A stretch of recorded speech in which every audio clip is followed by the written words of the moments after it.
সময় খুবই অল্প সময়, স্বল্প সময়। আমরা কোনো অবস্থায় এই সময়ের অপব্যবহার আমরা করি না, করবও না ইনশাল্লাহ, ঠিক না? এই যে বাসায় যায়, আমাদের এই একটা সিস্টেমের অংশ হলো গিয়ে আমরা ঘুমাই না নির্দিষ্ট সময়। আর ঘুমের সময়টাকে বলা হয়, হ্যাঁ সার্ভ করে দাও, ঘুমের সময়টাকে বলা হয় যে অর্ধমৃত অবস্থা, ঠিক না? অর্ধমৃত অবস্থা না এটা? ঘুম থেকে একটা মানুষ জাগবে কি না, হ্যাঁ, এটা নিয়ে কত ধরনের থাকে মানুষের মধ্যে, যে এই যে ঘুমাইতেছি ঘুম থেকে উঠি কিনা, হ্যাঁ। তাহলে এই অর্ধমৃত অবস্থার সময়টা কিন্তু আমরা বাসায় থাকি। আসলে সজাগ যে সময়টা আমরা থাকি, সজাগ সময়টা যে থাকি, কথা বলে, হ্যাঁ সজাগ সময়টা যেটা থাকি, আমি আমার মনে হয়েছে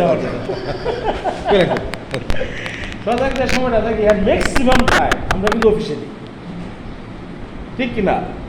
এই যে আমরা অফিসের টাইমটা দিচ্ছি, ওই অফিসের টাইম দিতে গিয়া দেখেন আমরা পরিবারের সাথে সময় কিন্তু অল্পই দিতে পারি, হ্যাঁ। আর আমরা এটা কিন্তু একটা বড় পরিবার, এটা আমরা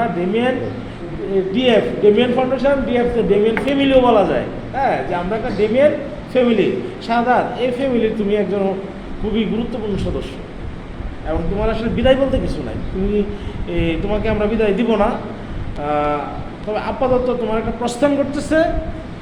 আমরা চাইব তুমি অতি তাড়াতাড়ি যেন আমাদের সাথে আবার যুক্ত হতে পারো, অথবা সবাই বললো যে কথা, তুমি ভালো থাকবা সারাদিন। আসলে ইনশাল্লাহ মানুষের দোয়া কখনো বৃথা যায় না, যে বন্দুকের গুলি মিশে করে মানুষের দোয়া কিন্তু মিশে না, হ্যাঁ।